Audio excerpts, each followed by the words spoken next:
Good morning, lovies. Good morning, good morning. Yes, it's Friday. I'm excited. I am excited for my Friday because I get to go on the farm and I get to go rest and I get to do all the nice stuff that I want to do. So our came into my spirit. I saw a post yesterday where Chadwick Boseman was being hugged by another actor. Now, in our culture, and we all know our Jamaican culture can be bitter sometimes. There is a narrative to say this. They would have seen those two men hugging very closely. They would have immediately stereotyped them and probably put a negative connotation on it. Now, the other gentleman decided to speak out and hear his version of the story. His brother was fighting cancer. His body was tired. He was exhausted. He wanted something to lean on. And he being the strength and support that he wanted to be to him in a time when he didn't even knew if he was going to live to see tomorrow. He stood support and have him leaned on him for strength, and he embraced him like a brother, like a friend.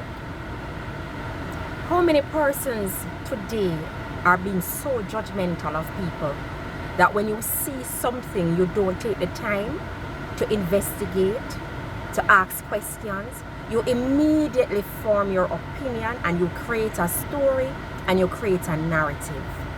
This morning, the issue the word that just came to me is that we have sometimes strayed so far from humanity that we forget sympathy, we forget empathy, we forget compassion.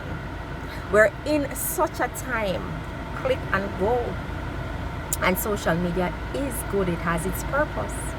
But we should never allow social media or the narrative that it brings to dominate our very present thinking capability. So I'm saying something to somebody this morning. Don't be too quick to judge. You might see something operating in front of you. Take the time to investigate. Take the time to ask a question. Don't immediately pass judgment on that person because you heard something or you saw something.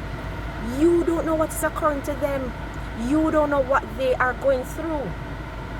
Let me give you another scenario that has even compounded this message this morning. Simone Biles, you all know the gymnast Simone Biles. When she said that she was not competing because of mental exhaustion, a lot of people say, look at these kids nowadays, they're not tough and all sort of stuff. But I read something yesterday that she actually had a case in court from 2016 where she was molested by her coach. And that continuous drama through with the FBI and stuff like that, I stand corrected, but all of that compound that whole saga in her life. And I said to myself, my God, we don't know what people are going through at any time. We see them operating in front of you. They're giving the best to you and for you, but you don't know what is occurring to them. Sometimes we have to take a little step back, We have to take a little step back. I remember when I was going through chemotherapy and I had to just decide to shave off all my hair. And there was a comment. I was going through midlife crisis. To God be the glory. The crisis is over. Because it indeed was a midlife crisis. But not the crisis that they thought that I was going through. But to God be the glory. So sometimes people will say things because of where they're operating from. They don't have the truth. Only you have your story. Take some time. Don't be so judgmental this morning.